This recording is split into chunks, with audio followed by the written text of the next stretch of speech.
I stood in the doorway of what used to be our shared office, staring at the framed certificate hanging on the wall. The gold lettering caught the afternoon light, making it impossible to miss. Voltstream Industries. Company Registration Certificate. And there, in bold print where both our names should have been, was only one, Miles Harrow, sole proprietor. My hands went numb. Through the window behind me, I could hear laughter from the conference room down the hall.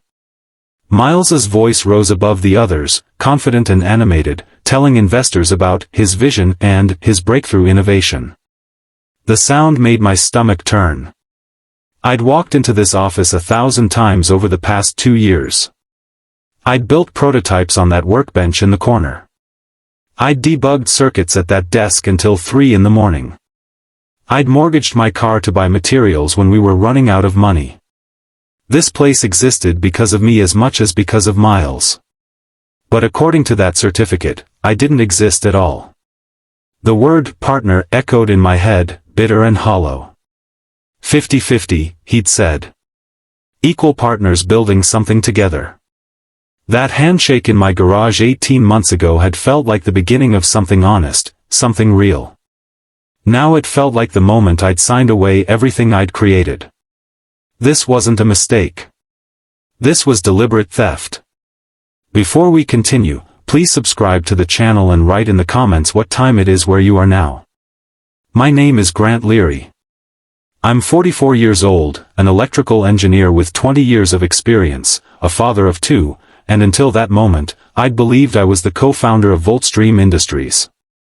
Miles Harrow and I had known each other since college. We'd lost touch after graduation, reconnected at a technical conference 5 years ago, and discovered we'd both grown tired of working for companies that treated engineers like replaceable parts. We'd talked about starting something of our own, building something that mattered, putting our names on work that was actually ours. 2 years ago, that conversation turned into action. We decided to develop an energy management device for small manufacturing operations, something that could reduce power consumption by 40% while maintaining output. The market was hungry for it. We just needed to build it. I had the technical expertise. Miles had business connections and a way of talking to investors that made them believe anything was possible. It seemed like the perfect partnership. He'd handle the money and marketing while I handled the engineering and development. 50-50, we'd agreed. Equal ownership, equal decision-making, equal credit for everything we built together. I'd trusted him completely. We were friends. We were partners. We were building our dream together. That trust, I was about to learn, had been my biggest mistake. It started in my garage on a Saturday morning 2 years ago. I was hunched over my workbench, soldering connections on a circuit board that represented 6 months of design work, when Miles showed up unannounced. He was carrying 2 coffees and wearing that reckless grin I'd come to associate with his best ideas. "Grant, look at this," he said, spreading some market research papers across my cluttered workspace. "Small manufacturers are desperate for energy solutions. This device you're building could revolutionize the entire sector. We're talking hundreds of millions in potential revenue." I looked up from my work, skeptical. That's a big leap from a prototype that barely functions. But it will function. You'll make it work, you always do. And when you do, we'll be sitting on a gold mine. He extended his hand across the workbench. "Let's do this together. 50-50 partners. I'll handle the business side, you handle the tech. We split everything down the middle, ownership, profits, decisions, all of it." His hand hung there between us, waiting. I looked at it, at him, at the genuine excitement in his eyes. We'd talked about this possibility for years. Now he was offering to make it real. I shook his hand. 50-50. Equal partners. Equal partners, he repeated, grinning wider. "We're going to build something amazing, Grant." That handshake felt like the beginning of something important. I had no idea it would become the thing I'd regret most. The next 6 months were a blur of sleepless nights and borrowed equipment. We lived off cheap food and cheaper coffee, pouring everything we had into making the prototype work. I spent 18-hour days at my workbench, refining circuits and testing configurations while Miles networked with potential investors and mapped out business strategies. I mortgaged my car to buy the first real batch of materials, proper components instead of the salvaged parts I'd been using. My wife wasn't thrilled, but she understood. This was our chance to build something that belonged to us, not some corporation that would pay us a salary and take all the credit. Miles and I split the work naturally. I focused on engineering while he handled investor pitches and business development. Every few days, he'd update me on conversations with potential backers. Every few days, I'd show him progress on the device. We were moving forward, separately but together, each handling the part we were best at. It felt like we were building something real. Something honest. Something that would finally put our names on work that mattered. The prototype came together slowly, through countless iterations and failures. But eventually, it worked. The energy savings were even better than projected, 43% reduction in power consumption with zero loss in manufacturing output. We had something marketable, something valuable, something worth investing in. That's when Miles said we needed to formalize the company structure and start the patent process. "I've got a lawyer friend who can handle all the paperwork," Miles told me one evening as we packed up the workshop. "It'll be faster and cheaper than hiring someone unfamiliar with startups." I was elbow deep in organizing components and barely looked up. "Sounds good. What do you need from me?" "Nothing right now. Just let me get the initial filing done, and then we'll both sign everything once the prototype's officially approved. No point doing it twice if we need to make technical changes." It made sense at the time. I was buried in technical work, racing to perfect the device before our first major investor meeting. Having Miles handle administrative details was exactly what we'd agreed to. He dealt with business, I dealt with engineering. "Just make sure both our names are on everything," I said, returning to my circuit board. "Of course, man. 50-50, remember? That's the deal." I trusted him. Why wouldn't I? We were partners. Friends. Building something together. The paperwork was just formality, the boring administrative necessity that came with turning a garage project into a real company. I didn't ask to see the documents when he filed them. I didn't insist on reviewing everything before it was submitted. I just kept working on making our product better, assuming Miles was handling the business side with the same integrity I was bringing to the technical side. That assumption cost me everything. 3 months later, we held our first major product demonstration. The event was bigger than I'd expected, local press. Potential investors, even a few industry analysts who'd heard rumors about our energy management system. Miles had set it all up, renting a proper venue and creating professional materials. I stood backstage, nervous but excited, watching the room fill with people who might actually care about what we'd built. This was it. This was the moment our work would finally be seen. Miles took the stage confidently, our company logo projected on the screen behind him. Voltstream Industries, the name we'd chosen together over beers one night. He talked about the market opportunity, the technical innovation, the potential impact. Then he introduced me. "And now, let me bring up Grant Leary, our lead engineer, to demonstrate the technology." Lead engineer. Not co-founder. Not partner. Lead engineer. The phrase stuck in my throat as I walked onto the stage, but I pushed it aside. Maybe he was just simplifying things for the audience. Maybe investors preferred hearing from a single founder figure. Maybe it didn't matter what title he used as long as the product spoke for itself. I demonstrated the device, showing real-time energy savings on manufacturing equipment we'd brought in for the presentation. The audience was impressed. Questions came rapid fire, and I answered each one, explaining the technology in terms anyone could understand. Afterward, people congratulated Miles.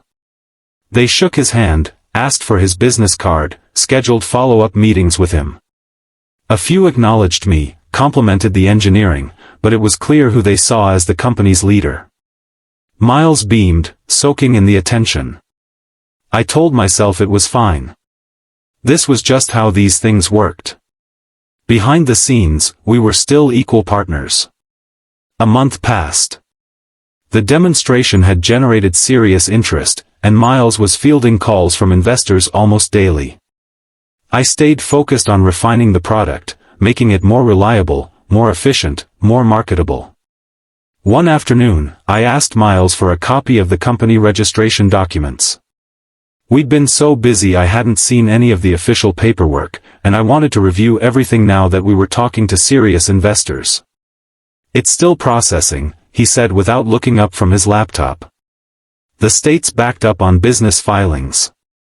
Should have everything finalized in a few weeks. Can I at least see what you submitted? I want to make sure all the technical descriptions are accurate. Don't worry about it, Grant. I had my lawyer friend review everything. It's all solid. He finally looked at me, his expression somewhere between reassuring and dismissive. Trust me, I've got this covered. You focus on the tech. That's your strength. Let me handle the business side. That's mine. I wanted to push harder, to insist on seeing the documents. But Miles had been right about everything else so far. The investor interest, the media coverage, the strategic decisions, he'd navigated all of it successfully. Why would the paperwork be any different? I let it go. Another mistake in a growing list of mistakes I didn't know I was making. 2 months later, everything changed in the span of a LinkedIn notification. I was at my workbench, testing a new component configuration, when my phone buzzed with an alert. Voltstream Industries had been mentioned in a business article. I opened it eagerly, expecting to see both our names, maybe a photo of us together at the demonstration. Instead, I found a professional photo of Miles standing alone under a headline that made my blood run cold. Founder Miles Harrow secures $4.2 million in breakthrough funding for Voltstream Industries. Founder. Singular. Not founders. Not co-founders. Just Miles. I read the article 3 times, searching for any mention of my name. It appeared once, deep in the article, describing me as lead engineer Grant Leary. No mention of partnership. No reference to co-founding. No acknowledgement that I'd built the technology that made the company possible. The funding announcement was news to me too. Miles had mentioned ongoing investor discussions but nothing about closing a deal. Certainly nothing about a $4.2 million investment that apparently happened without my knowledge. My phone sat silent in my hand. No call from Miles celebrating the success. No message explaining the article. Nothing. I drove to our office, the space we'd rented once investor interest got serious, and found it locked. The lights were off. Nobody was there. I called Miles. Straight to voicemail. That night, I barely slept. Something was very wrong. The next morning, I arrived at the office early, determined to get answers. But when I tried to use my keycard, the lock stayed red. Access denied. I tried again. Same result. I was standing there, confused and increasingly angry, when Miles walked up behind me. Grant, hey. We need to talk. His voice was careful, measured in a way that immediately put me on edge. This wasn't the casual, friendly Miles I'd known for years. This was someone delivering rehearsed bad news. My keycard doesn't work, I said, holding it up. Yeah, about that. He gestured toward the coffee shop across the street. Let's grab coffee and I'll explain. Explain here. Miles glanced around the empty hallway, then sighed. The investors preferred dealing with a single founder. It's cleaner for them, easier for due diligence, better for decision-making. I had to make a choice. A choice, I repeated, my voice flat. About our company. Without talking to me. It's still our company, Grant. You're still essential to everything we're doing. This is just about the legal structure, the investor relationship. Nothing's really changed. Nothing's changed. I held up my phone, showing him the article. This says you're the founder. It says you secured funding. It treats me like an employee you hired. That's just how the press wrote it.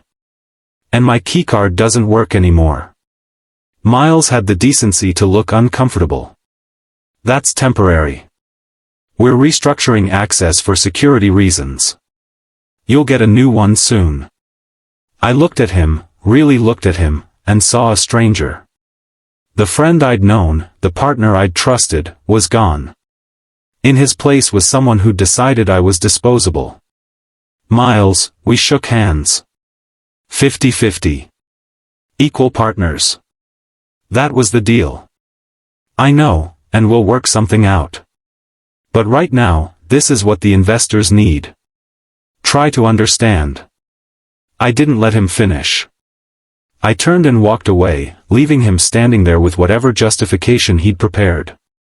My hands were shaking so badly I had to stop at my car and breathe for several minutes before I could drive.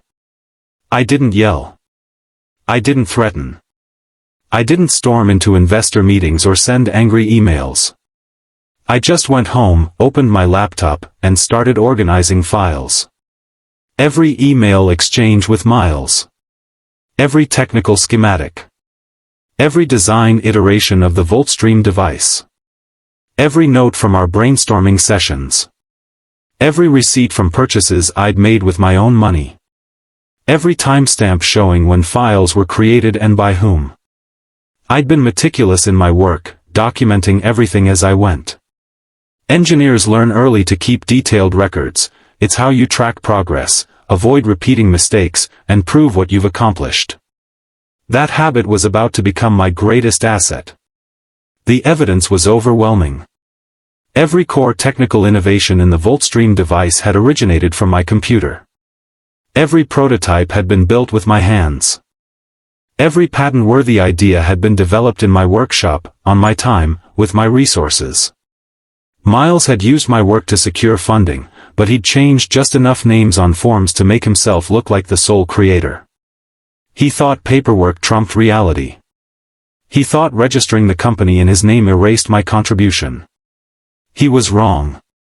I spent the next week building a comprehensive timeline of our partnership. Every conversation, every handshake agreement, every promise made. I gathered witness statements from friends who'd heard us discuss the 50-50 partnership. I compiled financial records showing my investments in the project. Most importantly, I organized all the technical documentation. Every circuit diagram bore my digital signature. Every prototype photo showed my workshop, my tools, my handwriting on component labels. Every iteration of the software that controlled the device had my authorship metadata embedded in the code. The VoltStream device was mine. Not legally, maybe, according to whatever paperwork Miles had filed. But technically, provably, undeniably mine. I'd conceived it, designed it, built it, and refined it. Miles had contributed business development and investor relations, which were valuable but not the same as creating the actual technology. I consulted with a patent attorney, explaining the situation. She reviewed my documentation and nodded slowly. "You have a very strong case for inventorship," she said. "The question is whether you want to pursue it. What happens if I do? It gets complicated. Messy. Expensive. But if what you're showing me is accurate, you have legitimate claim to being the primary inventor. That matters, legally. Especially if patents have been filed with incorrect inventor information." I thought about that. Incorrect inventor information. Had Miles filed patents? He'd mentioned working on it, but I'd never seen the applications. "Can you check if patents have been filed for this technology?" I asked. She could. And when she did, we found something interesting. Patent applications had been filed for the core VoltStream technology 3 months earlier. I'd known they were coming but hadn't seen the actual documents.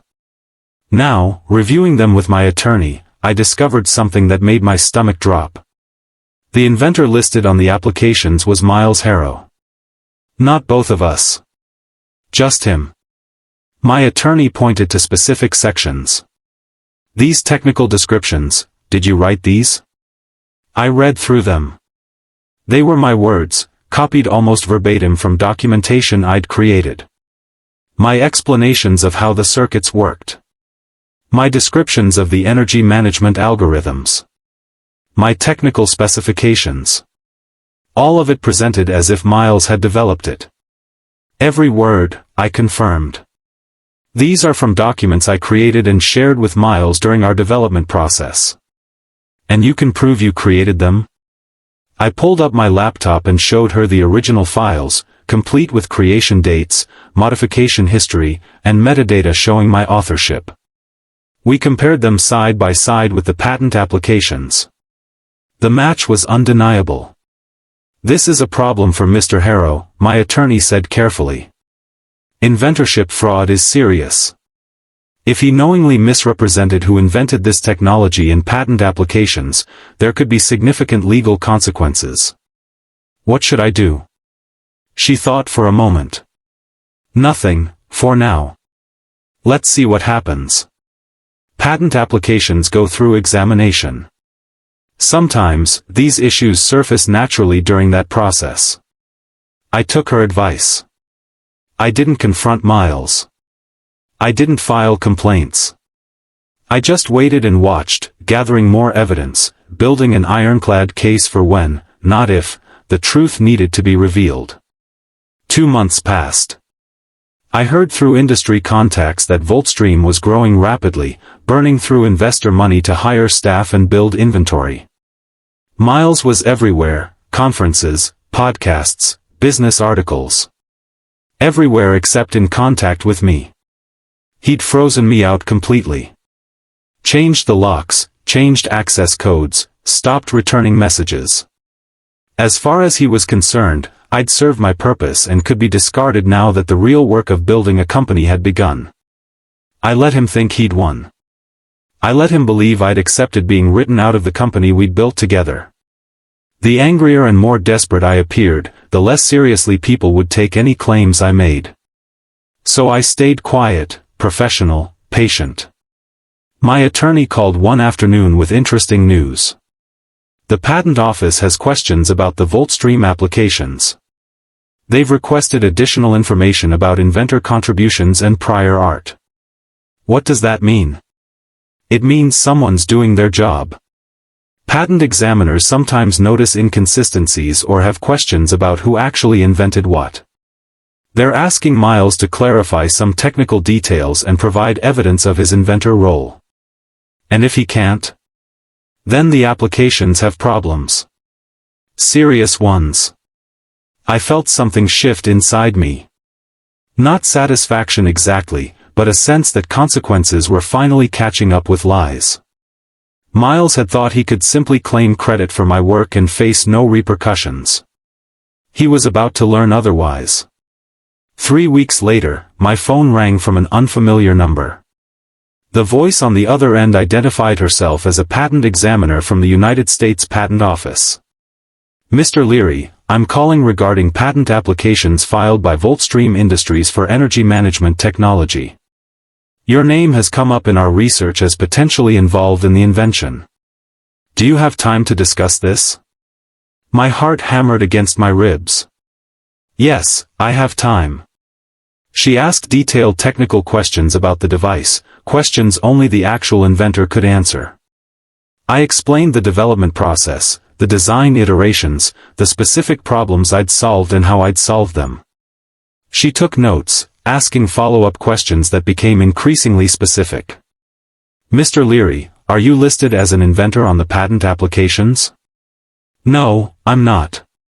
But you developed the technology you've just described? Yes. All of it. Can you provide documentation supporting that claim? I spent the next hour walking her through my files. Every schematic, every prototype photo, every piece of evidence showing that I'd created the VoltStream device. She listened carefully, occasionally asking me to email specific documents for her review. When we finished, she was quiet for a moment. Then, Mr. Leary, I need to inform you that this is now a formal inquiry into inventorship. You may want to consult with an attorney. I have one. Good. We'll be in touch with both you and VoltStream Industries. The applications are on hold pending resolution of this issue. After she hung up, I sat staring at my phone. The door I'd been waiting for had just opened. I didn't have to wait long for Miles to react. He called me that same evening, his voice tight with barely controlled panic. Grant, we need to talk. There's been some kind of mix-up with the patent applications. The patent office is asking questions about inventorship. What kind of questions? They're saying there might be issues with who's listed as inventor. Look, I know things got complicated between us, but this is serious. The investors are freaking out. If these patents don't go through, the whole company's in trouble. I let the silence stretch. Let him feel the weight of what he'd done. Grant, please. I know I should have handled things differently. Maybe we can work something out. But right now, I need you to tell the patent office that I was the primary inventor. Just for the applications. We can figure out the company structure later. You want me to lie to federal examiners? Not lie, just confirm what's already been filed. It's technically my company, so it makes sense. Miles, I invented the VoltStream device. Every circuit, every algorithm, every component. You contributed business development. Those are different things. We built it together. No. I built it. You watched, took notes, and then registered everything in your name while telling me we were 50-50 partners. His voice shifted, growing harder. You're really going to do this? Destroy what we built over ego? I'm not destroying anything. I'm just telling the truth. You should try it sometime. I hung up before he could respond. My hands were shaking, but not from fear. From relief. The pretense was finally over. Miles's attorney contacted me the next day, requesting a meeting to resolve the inventorship question amicably. I agreed, bringing my own attorney to his office, the same office I'd been locked out of months earlier. The room was tense from the moment we walked in. Miles looked exhausted, older than his 46 years. His attorney, a sharp-dressed woman named Victoria Chen, tried to project confidence, but I could see the concern in her eyes. Mr. Leary, we appreciate you meeting with us, Victoria began. There seems to be some confusion about the development history of VoltStream's technology. We'd like to clear that up. My attorney, Eleanor Ward, opened her briefcase calmly. There's no confusion. My client invented the technology. Your client filed patents claiming sole inventorship despite knowing Mr. Leary created it. That's fraud. That's a serious accusation. With serious evidence. Eleanor slid a folder across the table. Complete technical documentation showing Mr. Leary's authorship of every significant innovation in the VoltStream device. Original files, time-stamped and metadata verified. Witness statements confirming their 50-50 partnership agreement. Financial records showing Mr. Leary's personal investment in the project. Victoria opened the folder and began reviewing the contents. Her expression grew more grim with each page. Miles leaned forward. Grant, come on. We built this together. You're acting like I stole something from you. You did steal from me. You stole credit, ownership, and the company we were supposed to build as partners. I made strategic decisions that were best for the company. You made decisions that were best for you. There's a difference. Victoria closed the folder. Mr. Harrow, I need to speak with you privately." The meeting ended without resolution. Eleanor and I left, knowing we'd put Miles and his attorney in an impossible position. The evidence was overwhelming. Any objective examination would conclude that I was the primary inventor and had been deliberately excluded from the patent applications. Over the next 2 weeks, the situation escalated. The patent office formally notified Voltstream that the applications contained false inventorship information and would be rejected unless corrected. Miles tried to add my name retroactively, but the damage was done. Filing false information and then trying to correct it only after being caught didn't fix the underlying fraud. Word spread through the industry quickly. Tech blogs picked up the story, framing it as a cautionary tale about startup partnerships gone wrong. Headlines appeared, "Voltstream faces inventorship fraud allegations," and "Co-founder battle threatens promising energy startup." Miles tried to control the narrative, claiming it was a legal technicality being exploited by a disgruntled employee. But the evidence told a different story, and investors started asking hard questions. The $4.2 million funding round that had celebrated Miles as a visionary founder? Investors wanted their money back. They'd invested based on patent protection and clear ownership. Now both were in question. Voltstream's board of directors convened an emergency meeting. They invited me to attend, which surprised me until Eleanor explained that they were probably trying to assess damage control options. I walked into the conference room, the same room where Miles had celebrated with investors while I'd stood outside, discovering I'd been written out of my own company. The board members looked grim. Miles sat at the far end of the table, avoiding eye contact. The board chair, a venture capitalist named Theodore Winston, spoke first. "Mr. Leary, thank you for coming. We need to understand the full scope of this situation. Can you explain your role in developing Voltstream's technology?" I did, methodically and without emotion. I explained the garage workshop, the prototype development, my technical innovations. I showed them documentation they'd never seen because Miles had never shared it. I demonstrated, incontrovertibly, that I'd created everything Voltstream was built on. Theodore's expression darkened as I spoke. He turned to Miles. "Did you know about Mr. Leary's contributions when you filed the patent applications?" Miles shifted uncomfortably. "We worked together." I thought. "Did you know that he developed this technology?" "It was collaborative." "Answer the question, Mr. Harrow." Miles's shoulders slumped. "Yes. I knew." The room went silent. That admission changed everything. It wasn't a misunderstanding or a bureaucratic mistake. It was deliberate fraud, confirmed by the person who'd committed it. Theodore looked at me. "Mr. Leary, what do you want?" It was the question I'd been waiting for. The question that would determine what happened next. "I want what was promised to me," I said calmly. 50-50 partnership. Equal ownership.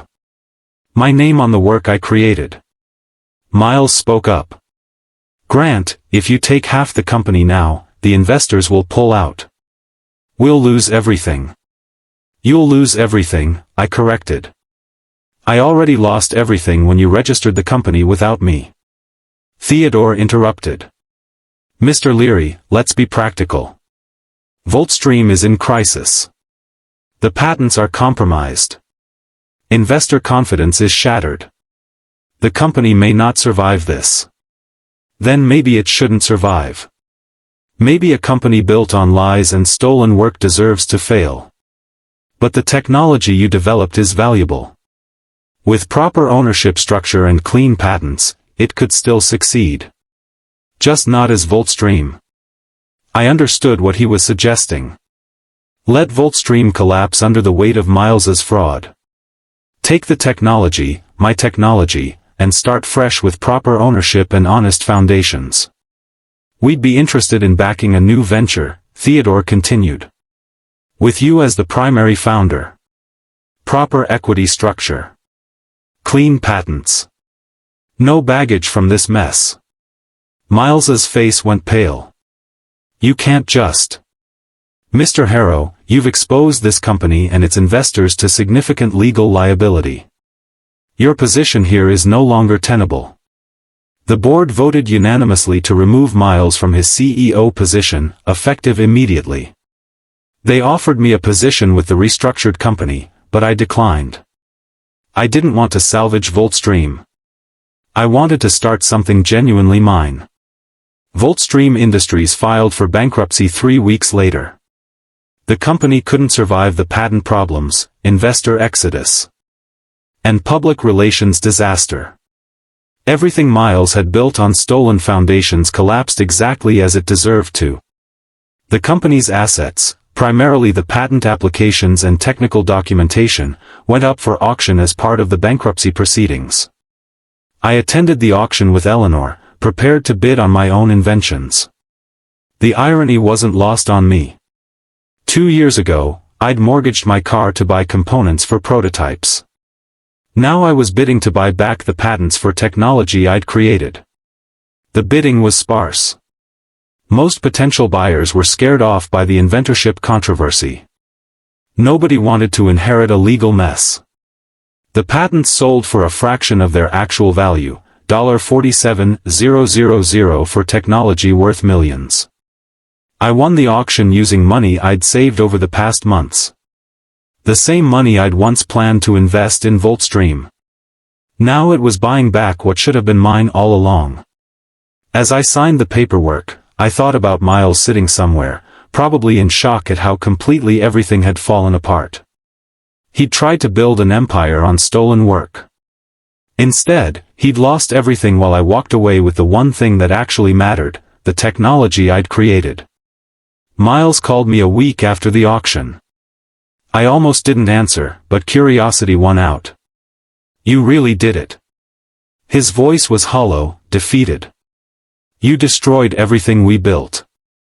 No, Miles. You destroyed it. I just stopped letting you build on foundations you stole from me. I made one mistake. You made 100 mistakes. Every time you took credit for my work. Every time you excluded me from decisions. Every time you chose your own advancement over our partnership. The final collapse wasn't one mistake. It was inevitable. I lost everything, Grant.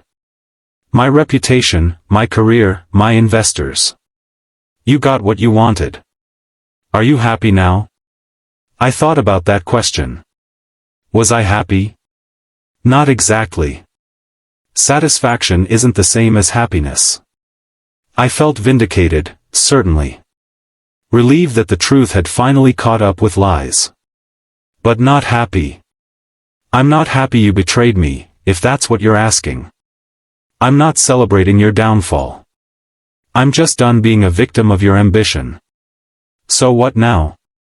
You start your own company and pretend none of this happened? No. I start my own company and remember exactly what happened. Every lesson learned from trusting the wrong person. Miles was quiet for a long moment. For what it's worth, I'm sorry. I really am. I believe you. But sorry doesn't change what you did.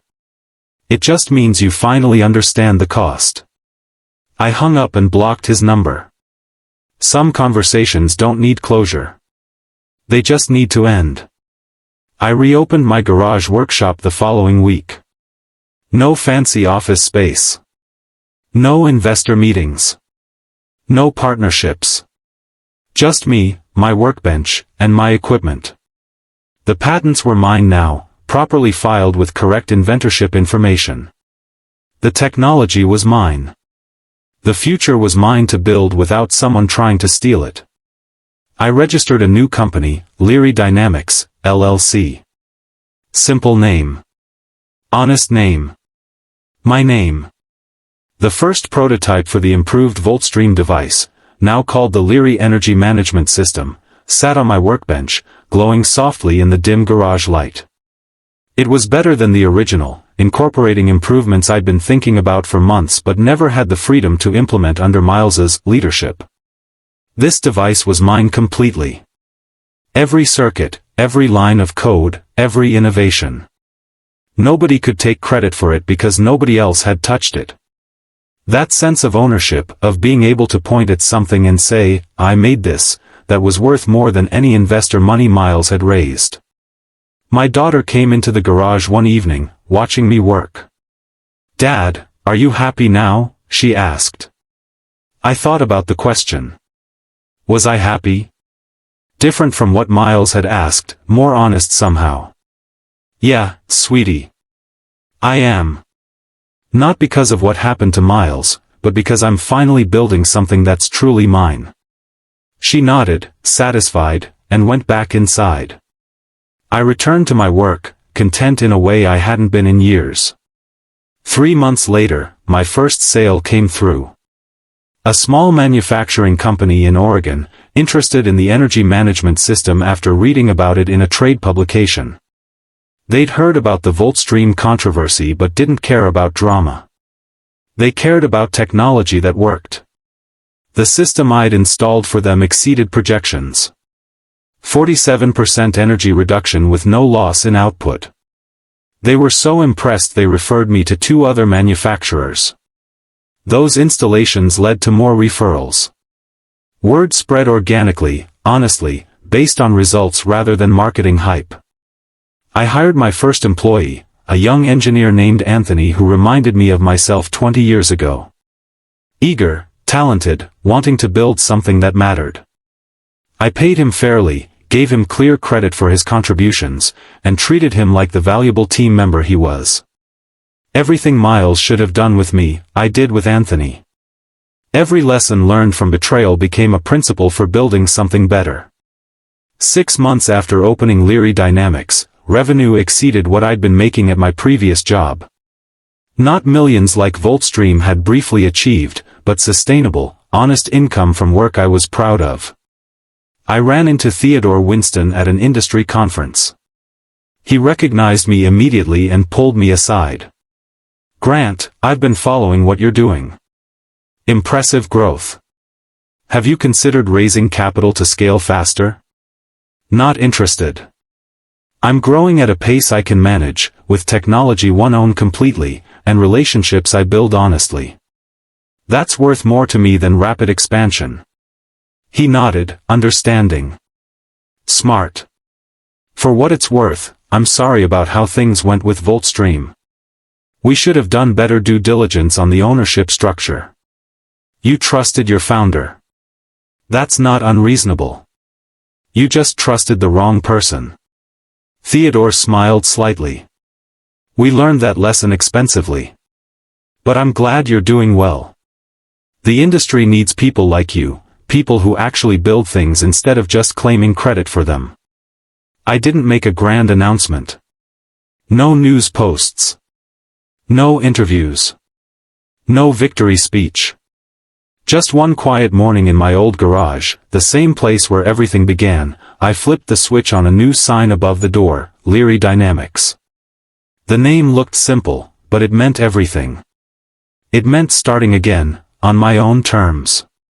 The space was smaller now. Half the tools were second-hand, the paint on the walls was chipped, and the roof still leaked when it rained. But it was mine. Every screw, every cable, every dream that hummed inside that room belonged to me again. When I powered up my new prototype, the soft blue light filled the space. For a moment, I just stood there, listening to the gentle hum of the circuit. It wasn't just a sound, it was a heartbeat. My heartbeat. I thought about the nights I'd spent hunched over a workbench with coffee-stained notes and bruised pride. I thought about how Miles had smiled while taking what we built together and claiming it as his own. And I thought about how far I'd come since walking out of that office with nothing but a folder of evidence and a quiet promise to myself, I will rise again. Now, standing there, I finally had. Not in the way the world measures success, with applause or headlines, but in the way that really matters, peace of mind. I ran my hand along the smooth metal of the new prototype and whispered, "You're all mine this time." Outside, the sun slipped through the dusty windows, painting the room in warm light. For the first time in years, I didn't feel like I was chasing anything. I wasn't trying to prove Miles wrong anymore. I was just building something right. And in that silence, surrounded by wires, sketches, and the faint smell of soldering iron, I realized something simple but powerful: starting over doesn't mean you lost. Sometimes it means you won quietly. The hum of the machine grew steady, like breathing. It felt like a new beginning. It's strange how time softens even the sharpest pain. When I think back on it now, I don't feel angry. Not at Miles. Not at the investors. Not even at myself for trusting him. I just feel older, maybe wiser. The kind of wisdom that comes from watching something burn and realizing you survived the fire. Miles taught me something no business school, no leadership book, no mentor ever could. He showed me what greed looks like up close, and what integrity costs when you refuse to sell it. For a while, I thought revenge would fix it. That seeing him lose everything would fill the hole he left. But when Voltstream collapsed and I bought back what was rightfully mine, I didn't feel triumph. I felt relief. Like finally setting down a heavy box I'd been carrying for too long. I see now that the best revenge isn't payback, it's peace. It's waking up without bitterness in your chest. It's walking into your workshop knowing no one can steal your name again. Sometimes, life doesn't hand you justice in one dramatic moment. It gives it to you slowly, in small wins, quiet mornings, and the calm that comes when you know the truth stood on its own. Miles tried to build his empire on a lie, but lies have short legs. They can run fast for a while, but they always trip on the truth eventually. His did. And me? I learned to outlast him. Every time the new prototype hums to life, I think about that. The world only remembers the last man standing, and this time, that's me. So no, I don't need his apology. I don't need anyone's applause. I just need the steady sound of creation, the peace that comes after the storm, and the quiet truth that in the end, the honest man still wins. Because when someone builds their success on lies, it always collapses, eventually. You don't need to ruin them. You just need to outlast them.